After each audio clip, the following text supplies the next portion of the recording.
2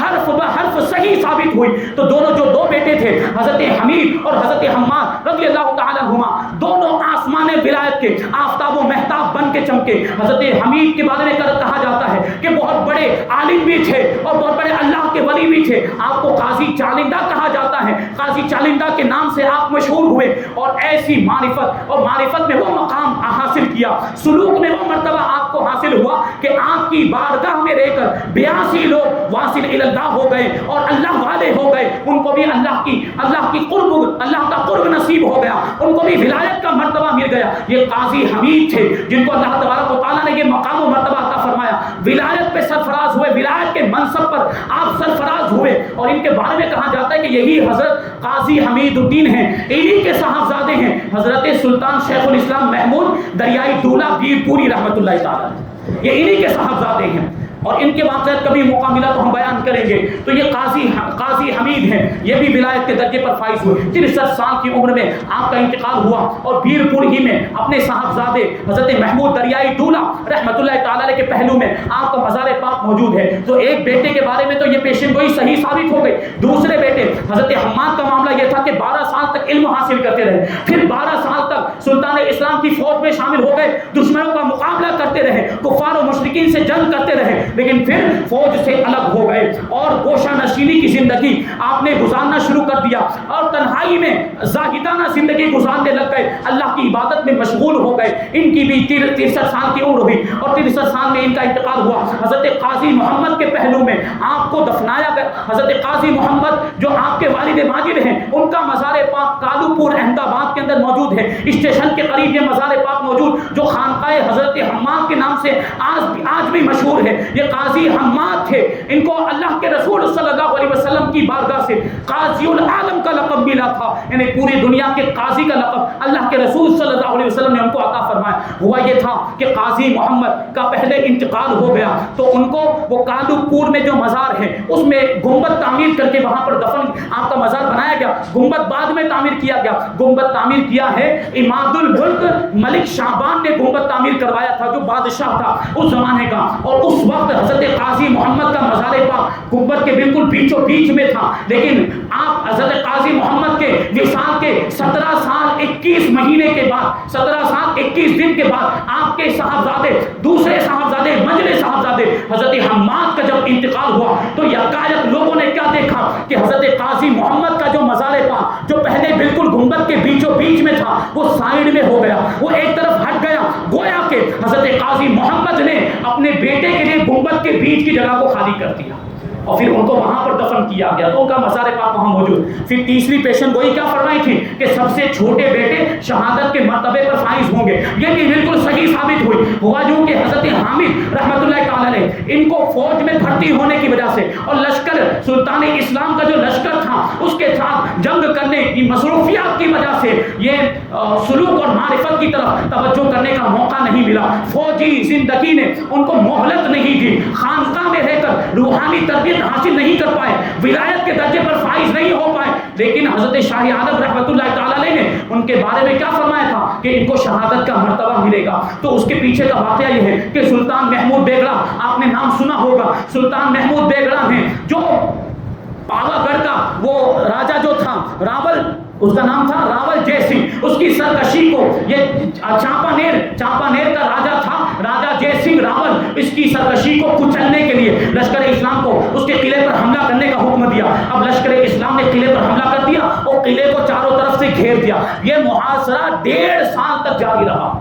یہ جو گھیراؤ تھا قلعے کا یہ 1.5 سال تک جاری رہا. آخر اس میں فتح حاصل ہوئی. لیکن یہ جو جب جنگ چل رہی تھی اسی جنگ کے دوران حضرت قاضی محمد کے تیسرے صاحبزادے چھوٹے صاحبزادے اسی میں شہادت کا جام نوش فرمایا اور 899 ہجری میں آپ کا وصال ہوا ہے. دیکھیں حضرت شاہ عالم رحمۃ اللہ تعالی علیہ نے جو فرمایا تھا بالکل ویسا ہی ہوا. جب حضرت شاہ عالم رحمۃ اللہ تعالی علیہ نے یہ پیشن گوئی فرمائی تھی اس وقت آپ کی عمر مبارک 46 سال کی تھی اور یہ آخری واقعہ جو پیش آیا یہ 889 ہجری میں پیش آیا. اس سے پتہ چلتا ہے کہ حضرت شاہ عالم رحمۃ اللہ تعالی علیہ نے 64 سال کے بعد ہونے والے واقعے کی پہلے ہی خبر دے دی تھی. 46 سال کی عمر میں آپ نے خبر دی اور یہ واقعہ کب پیش آیا ہے؟ 64 سال کے بعد پیش آیا 64 سال کے بعد ہونے والے واقعے کی خبر حضرت شاہ عالم رحمۃ اللہ تعالی علیہ نے پہلے ہی عطا فرما دی تھی. یہ اللہ کے ولی ہوتے ہیں, اللہ تبارک و تعالیٰ ان کو وہ کشف عطا فرماتا ہے, ان کو علم غیب عطا فرماتا ہے,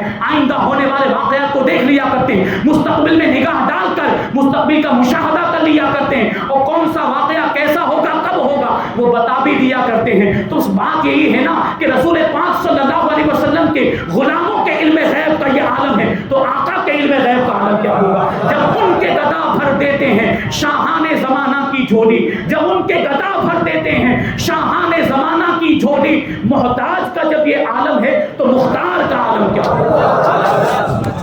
الحمدللہ ہم اہل سنت و جماعت سے تعلق رکھتے ہیں, اللہ کے ولیوں سے محبت کرتے ہیں اور ان کے دامن سے وابستہ ہیں, ان کے طریقے پر چلنے کی ضرورت ہے. اللہ تبارک و تعالی ہم سب کو اولیاء کرام سے محبت کرنے, ان کے دامن سے وابستہ رہنے اور ان کے نقش قدر پر چلتے ہوئے شریعت کے مطابق زندگی گزارنے کی توفیق عطا فرمائے, ایمان کی سلامتی عطا فرمائے اور ایمان پر ہی ہم سب کا خاتمہ عطا فرمائے. وما علینا الا البلاغ. اب سنت ادا کر لیں.